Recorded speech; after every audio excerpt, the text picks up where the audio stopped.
We have football. It may be the year that Florida State returns irrelevancies from the likes of 2014. Let's see how they did. Our journey begins at home, where Florida State takes on Duquesne, some no-name school in Pittsburgh, Pennsylvania. After a 90-minute rain delay, Florida State fans are eager to see if the Florida State Seminole football team is a pretender or a contender. And it appears we'll have to wait one more week for one sole reason. Duquesne fucking sucks. I mean, there's a reason that they are not in the FBS, you know? The main problem for Duquesne came on the defensive side of the ball, primarily their run defense. It was truly awful, resulting in Florida State rushing for an outstanding 406 yards on the day, with 3 of the players going for over 100. Just look at all of these blown tackles. Seems to me that this defense only is held together by one piece of scotch tape. Don't ask about their shitty pass defense either, because that wasn't much better. Notice I haven't mentioned a single word about Duquesne's offense. That's all that needs to be said. No surprise to all of us that Florida State absolutely bitch smacks Duquesne by a score of 47-7. After that predictable bitch slapping, FSU now must look towards LSU. Okay, now the real season starts. Florida State playing Louisiana State University in the Superdome? Hell to the yes. Coming into the game, Florida State still has a lot of doubters, and a win here could put those doubters to sleep. And for the first 41 minutes of the game, everything was coming to fruition. FSU was making LSU their bitches. The LSU offense was highly inconsistent, and LSU's defense can't do anything when Jordan Travis decides to go Super Saiyan mode and the offense becomes nuclear. That is, unless you take Jordan Travis out of the game. Shoulda hit harder there, you little prick. And LSU special teams? Oh boy, don't get me started on that shit show. A Pop Warner team can execute special teams than these fuckers. A blocked field goal and Malik Neighbors forgetting how to catch a punt. Like seriously, how do you muff a punt that bad? It's okay though, he's not gonna make that mistake again. Florida State might have upped the lead to 14, but be careful. That LSU football team in your rear mirror is closer than it may appear. LSU is now back in the game. And a 3-and-out by Florida State gives LSU a perfect opportunity to tie the game with a touchdown. Oh yeah, I forgot Malik Neighbors can't catch a punt without pissing himself. Florida State football. And just like that, the game is... Florida State, what the fuck was that? A pitch on the goal line when you're up 7? What were you thinking? LSU has a chance to tie. And yeah, I know it's 99 yards and they only have 80 seconds, but don't tell anybody 80 seconds isn't long enough. I should know. LSU is marching down the field with no signs of slowing down. LSU now has an opportunity for one final play. Lord help us all. Let's decide it. Right here in New Orleans, Jaden Daniels. To the end zone. Holy shit, they've done it. Absolute insanity. All LSU has to do now is kick an extra point and they're going to overtime. Let's see. Action to send us to overtime.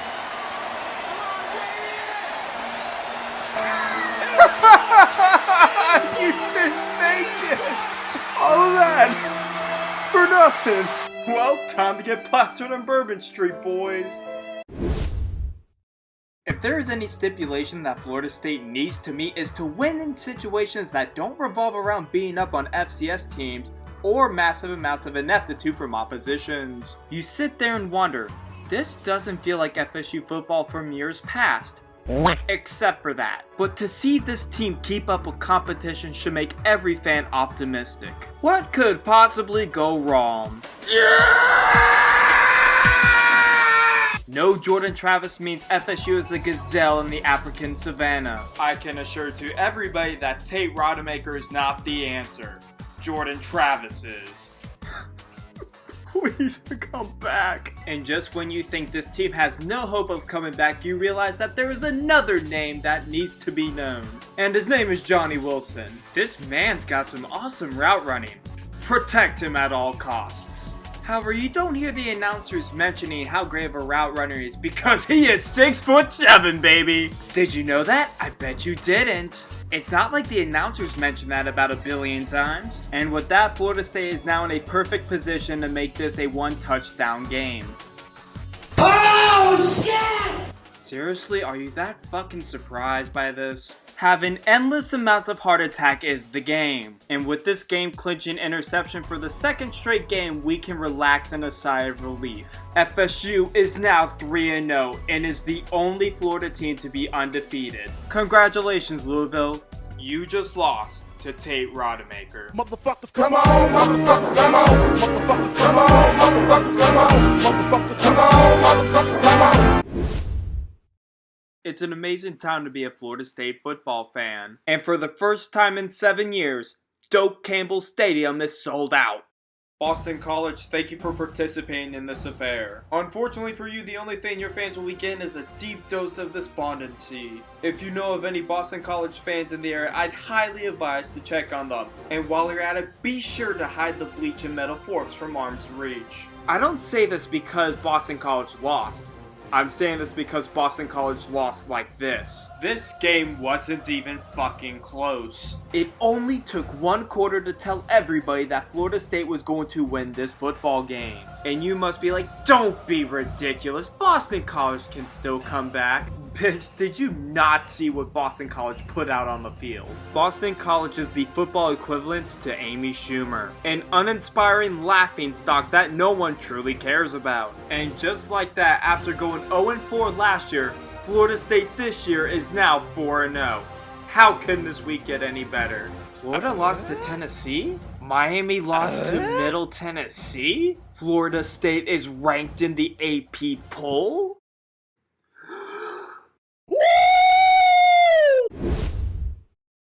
It might have only taken 5 years, but Florida State is officially ranked in the AP poll. Yay. Question is how long Florida State would like to keep this ranked rating that was given to them.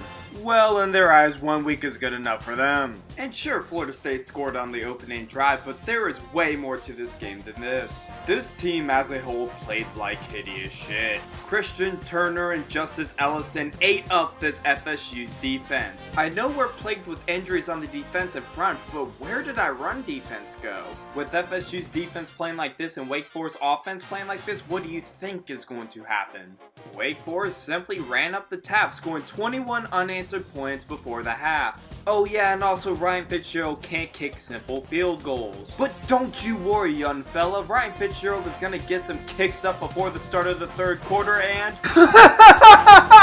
he missed the entire fucking net! Watch Wake Forest come out of halftime scoring yet another touchdown to make it 28 unanswered points. However, for the rest of the game, Wake Forest did absolutely nothing on offense and Florida State started to come back. Unfortunately, Florida State kept shooting themselves in the dick by committing unnecessary penalties. 11 of them for 96 yards. They might be down 10, but this game is long from over. They are marching down the field and how in the hell is this not a pass interference? Seriously.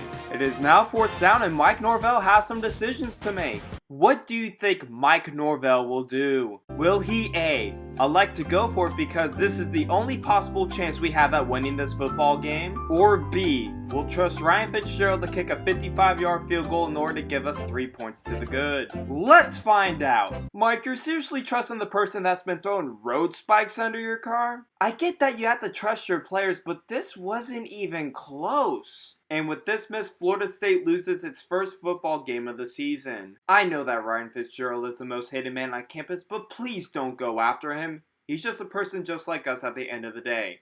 Life goes on. The road for Florida State isn't going to get any easier. Another ranked ACC team is now on the docket. That team being NC State. All things considering, this should be a really competitive game. And for the first half of the game, it did not look as such. Florida State was playing with NC State's food. It's amazing how winning football can win your fan base over, and they are doing just that. And oh look, Ryan Fitzgerald is making field goals with perfect accuracy. There's a first for everything. NC State will have a hard time coming back and... oh no, not again. The Wolfpack then proceeds to torment Florida State throughout the second half. With each NC State field goal, the Seminole fan base slowly begins to panic as FSU is playing like it's their 2020 form. Florida State fans were meant to feel pain. Just look at what our punter did. Instead of picking up the easy first down, he opts to yeet the ball when his body is beyond the line of scrimmage. This derpy shot comes with a flag, a loss of down, and NC State getting the ball at FSU's 13. Absolute brilliance. Too bad for the Wolfpack, they lost their quarterback Larry and now have to rely on their backup. Despite their terrible drive, they managed to get 3 points on the board because they don't have a kicking problem like we do. NC State kicks then another field goal, and with that, NC State now has the lead. And in typical Florida State fashion, this game is coming down to the wire and Florida State has a chance to win. As long as Ryan Fitzgerald doesn't piss himself on this field goal, win is almost but assured. And with this third down conversion, the possibilities are endless. Ladies and gentlemen, it is that time to play our favorite game. Drum roll, please. What will Mike do? And in this episode, we pose the same question. What will Mike do? Will he A, ask the team to run the ball to progress the ball as much as possible, run the clock down, and kick the easy game-winning field goal? Or B, pull a Nelk and send it and risk it being intercepted, subsequently making you lose the game? Let's see if you guys got it right. 8-yard line. Travis throws. Left side. Lofts it. And Fortune's there to pick it off.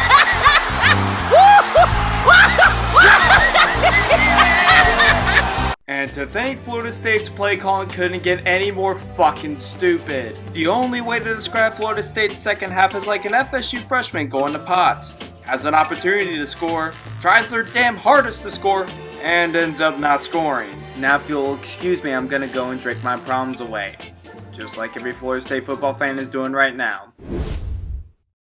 It's time once again for another insufferable loss to a ranked team. I will give you credit though, at least you kept it competitive for the first 24 minutes of the game. Even with the FSU offense continuing to cook, the FSU defense's definition of cooking is putting aluminum in the microwave. But it's okay, the FSU offense continues to cook. Only for the FSU defense to come in and mess everything up. As the FSU offense continues to cook and cook and cook some more, after a while, you get fucking sick and tired of cooking. Going for it on a 4th and 2 from the shotgun? Good idea. Now we get to watch this football team implode with our very eyes. I'm no football expert, but I would assume this is not the way to beat a number 4 ranked team. Just saying. Hell, we can't even stop a flea flicker. A fucking flea flicker. What the actual hell are we doing? Why the fuck are we faking a punt on a 4th and 5 from our own 30? I would say this team is the biggest joke if it wasn't for our fan base. Our fans are actually fighting each other. You guys make me sick.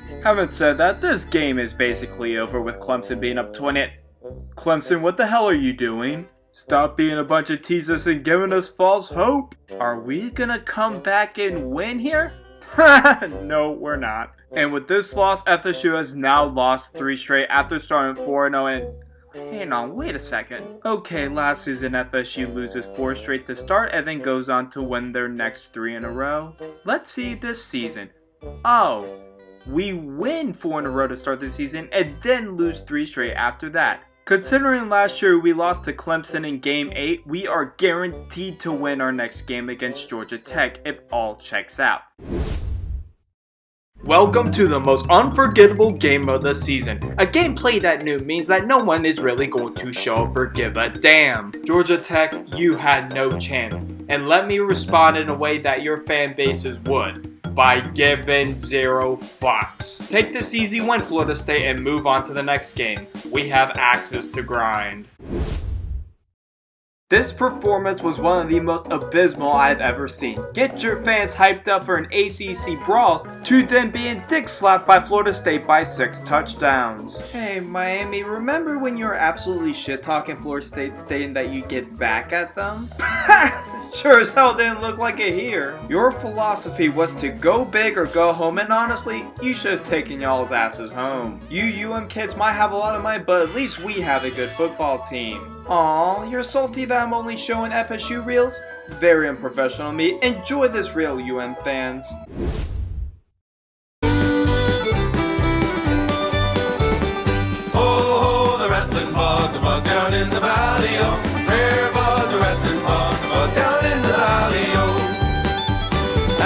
that bog there was a hole, a rare hole, a rattling hole, with a hole in the bog down in the valley, oh. Oh, the rattling bog down in the valley, oh. Rare bog, the rattling bog down in the valley, oh. Now in that hole there was a tree, rare tree, a rattling tree, with the tree in the hole, in the hole, in the bog down in the valley, oh. Oh, the rattling bog down in the valley, oh.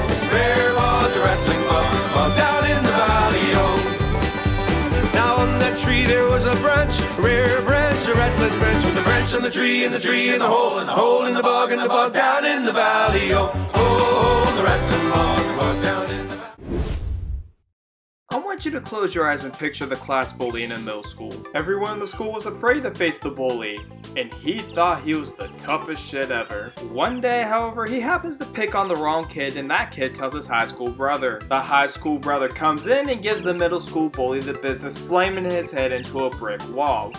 Why do I make this analogy? Because that's what this game was. A perennial boot stomping. Oh yeah, and Syracuse fans, stop pretending you're relevant. This little orange was ambushed by the tribe and beaten to a pulp and turned into a glass of orange juice. The Seminole tribe then continued to circle around the glass and started pissing all over it. Syracuse had the #1 rated defense in the ACC? Bullshit. Try and get pity points all you want, but you were destroyed this game. Embrace it. Oh boy, what a stunning turn of events. Florida State obliterated Louisiana. Hell, a 10-year-old could have predicted the score of this game. My question here is, why even go into depth about this game? All Florida State really had to do was play somewhat of a competent game and they would win by at least double digits. And wouldn't you guess it, that's exactly what happened. The objective of Louisiana was to come into Tallahassee, lose the game, pick up their paycheck, and fly their asses back home. So, yeah. Well, Florida State, enjoy your 8th win, I guess. We come together on this Friday night to see a duel to the death. On paper, the Seminoles are a far better team. However, with most rival games, we already know the score is going to be a close one. Except for Miami, those are actual locales. To begin this game, let's just say the Florida State wide receivers had a case of the drops. And we saw the Gators' high-flying offense on full display. With the way the Gators' offense was playing as of early, it's no surprise that they jumped out to a 14-7 lead. Just when you think this game is going to get out of hand, a hero emerged from the rubble, Jordan Travis. Let me speak for every Florida State fan and say that we are ready to create a new religion around him. Let's just call it Travinism, in which we believe that he is one of the main people responsible for the program's shocking turnaround. Part of these teachings requires one to watch Jordan Travis highlights every night before going to bed. But who wouldn't want to watch Jordan Travis highlights? I know I would want to watch him. With Jordan Travis playing out of his mind, you would think this game would get out of hand for the Gators. But unlike Miami, the Florida Gators continue to fight. And sure, they lost to Vanderbilt. And yes, I hate this team and I hate their fan base, but you have to give credit where credit is due. They're resilient fuckers, I'll give them that. But sadly, just like Jordan Travis, Trey Benson could not be stopped either. Down 1 touchdown, the Gators had to do something. And just when you think the drive will stall and the Florida State Seminoles would win, a flag was thrown on the field for pass interference. Really now? Okay. The Gators continue to march. And with this unexcusable drop, time is running out.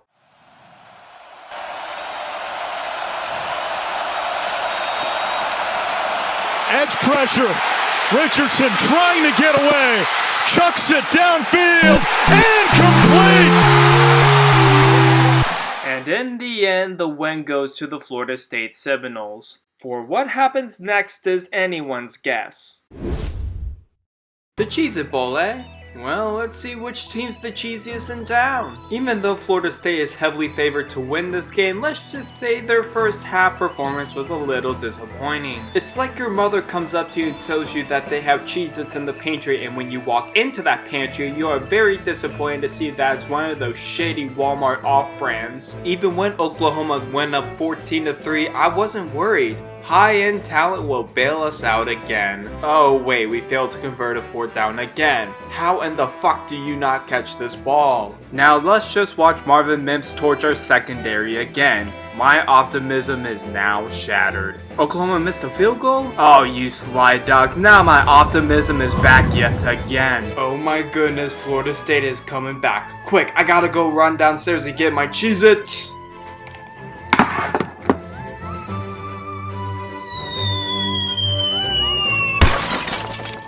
Thank goodness the first half is done. Let's go to the second half where we ask the same question.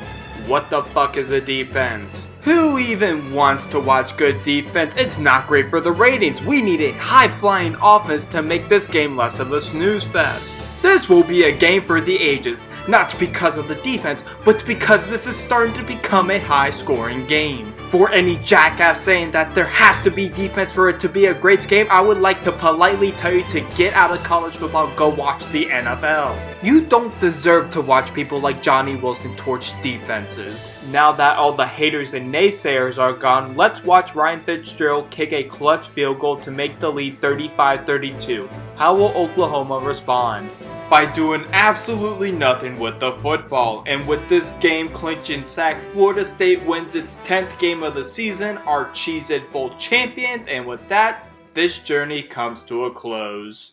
If you were to tell me 5 months ago that Florida State would go 10-3 at the end of the season, I might have not only slapped you in the face, but I would tell you never to talk to me again. This will always be a season of memorable proportions. Nobody expected this team to be ranked. Nobody expected this to be the best team in the state of Florida. Florida State, you got your coach of the future. Although I might have criticized him on some of his late play calling, this dude created an amazing culture for the Florida State football organization, and with that, people are going to want to come play for Florida State. The future is very bright for this organization, and with players like Trey Benson and Jordan Travis wanting to run it back, and all of the amazing transfers and the recruits we're picking up, you better watch out for those Seminoles.